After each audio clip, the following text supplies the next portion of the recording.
Hoy, como lo he mencionado en este informativo, se cumple el primer aniversario de esta guerra contra Ucrania. ¿Cuáles han sido sus consecuencias de la misma de manera económica? ¿Cómo ha afectado esto al comercio? ¿Cuál es el análisis que hacen algunos expertos en esta materia? Para hablar sobre ese tema me acompaña Nicolás Bukelja, él es presidente de la Cámara de Comercio de Ucrania en Panamá. Nicolás, gracias por estar con nosotros. Buenos días, bienvenido a Next Noticias y a KW Continente. Un año ya se cumple de esta guerra. ¿Cuáles han sido las consecuencias? Bienvenido. Buenos días, ¿cómo me escuchas? Sí, le escucho bien. Perfecto, bueno, buenos días, gracias por la oportunidad. Afirmativo, el día de hoy se cumple un año de la invasión de Rusia en Ucrania. El tiempo ha pasado bastante rápido. Esta situación ha afectado a todo el mundo, incluyendo a Panamá, siendo el conflicto el otro lado del océano, pero hemos sentido los resultados aquí en Panamá. Es una situación bien delicada. Siempre comienzo explicando para tratar de educar un poco. Este es como si fuera un divorcio. Ucrania se separó de Rusia escasamente hace 30 años. No es como Panamá, que cuando nos separamos de Colombia y España, que ya tenemos más de casi 150 años. Por ende, es algo bastante reciente, es algo bastante fresco. Y bueno, después que se separó Ucrania de Rusia, iniciaron nuevos intereses de formar parte de la Unión Europea y de buscar nuevos continentes para aliarse.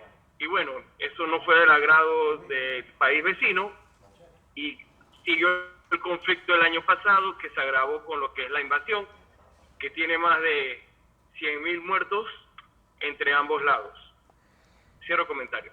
Sí, Nicolás, ¿y esto cómo ha afectado, esta guerra, cómo ha afectado el comercio y la economía de ambas naciones? Porque son las que están en este momento en este conflicto, pero esto ha generado también que haya problemas económicos y en el comercio a nivel mundial.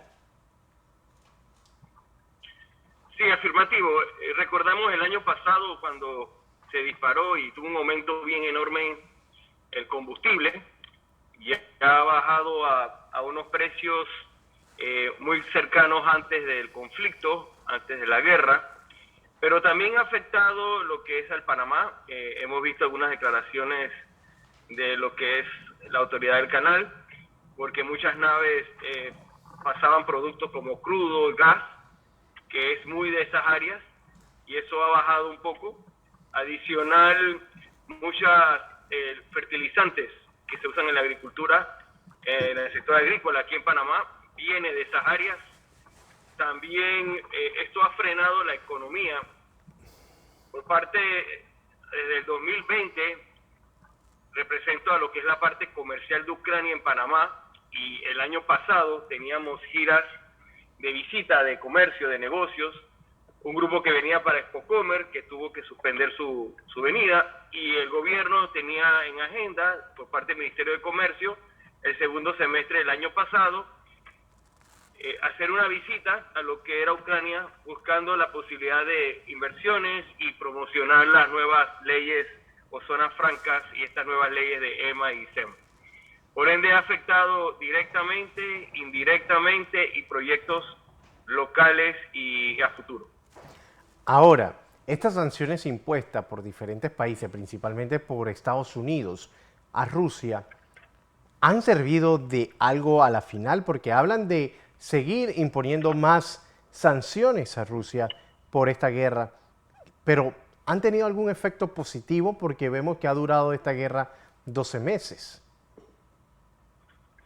Bueno, siempre las sanciones son buenas. Ha ejercido presión en el gobierno ruso, pero recordemos que Rusia es un país económicamente muy pudiente, es un país grande, tiene mucha industria, diferentes servicios y sobre todo el petróleo. Como le explico a las personas, ¿Cómo ha afectado esta guerra, más que todo, más cerca, por lo menos el área de Europa? Ucrania es el granelero del mundo, bueno, el granelero de Europa, disculpa, y Rusia es el que tiene la parte de la energía, lo que es el crudo, el petróleo, el gas y todos estos destilados. Así que esto ha afectado bastante el conflicto porque tienes un lado que necesitas alimentarte y tienes otro lado que necesitas luz, calefacción. Entonces, aún con todas las sanciones que le ha puesto la Unión Europea a Rusia, Rusia todavía se muestra que todavía tiene para dar batalla. Tan apretado, se ha visto las presiones internacionales. Rusia va a tener que mantener su negocio local, no va a poder desarrollar la parte extranjera, que es la que lo están limitando, pero localmente pueden continuar por un periodo de tiempo adicional. Una guerra, Nicolás, que, bueno, aunque el presidente Putin no le llama guerra y dice que no es una guerra, sino una intervención militar, pero esa intervención militar ha dejado miles de personas fallecidas y algunas heridas. Sin embargo, habla ya a estos 12 meses porque se creyó que iba a ser una guerra de días. Sin embargo, no ha sido así, ha sido una guerra extensa y que ya amenaza con utilizar armas más poderosas. Así lo dio a conocer el día de ayer. Afirmativo.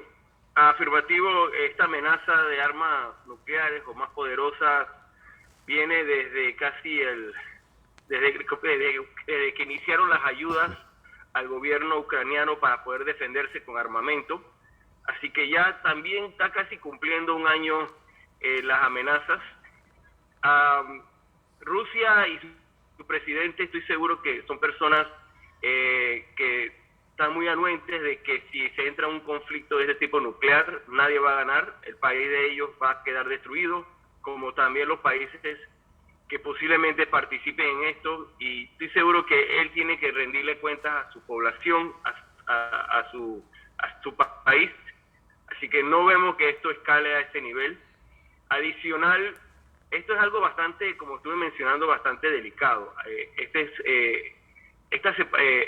Inicialmente se pensaba que el presidente tenía la idea que iba a tomar un par de días, que iba a ser algo similar como cuando anexaron o se tomaron Crimea, que eso fue bastante rápido, no hubo mucha resistencia por parte del gobierno ucraniano.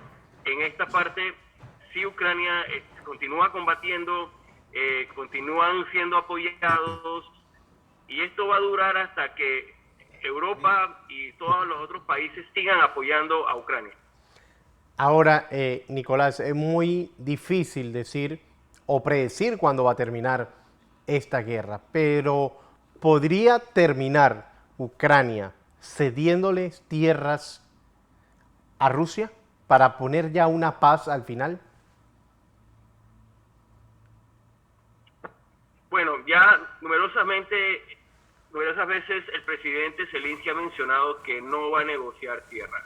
Es más, él mismo lo ha hablado, se va a recuperar todo el territorio perdido desde que se separaron en inicios del 90, entre esos Crimea y varias ciudades que están con la frontera de Rusia, que inicialmente eran parte de Ucrania. Él ha declarado eso numerosas veces.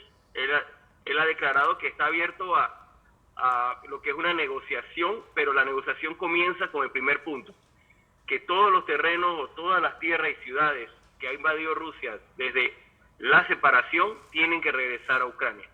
Ambos presidentes tienen posiciones firmes. Es una situación muy, muy, muy delicada. Muchas personas me dicen, oye Nicolás, pero todavía en Ucrania se habla ruso, y hay muchas partes de la paz que todo de la frontera que se habla ruso con Rusia, pero como menciono, es un divorcio, es una separación que tuvieron escasamente hace 30 años. Estoy seguro que cuando nos separamos de España y de Colombia, los primeros años, las primeras décadas también había el tipo de hablar o el lenguaje y todo eso, pero eso es parte de una independencia y de una separación. Pero sí no hay excusa de que formalmente y aceptado mundialmente, y también por Rusia, un país se separe y haya unas acciones de tratar de recuperar ese país para que sea nuevamente parte de Rusia. Quiero comentar. Bien, Nicolás, gracias por estar con nosotros esta mañana haciendo un balance de lo que ha sido esta guerra y cómo ha afectado el comercio mundial y también a estas dos naciones.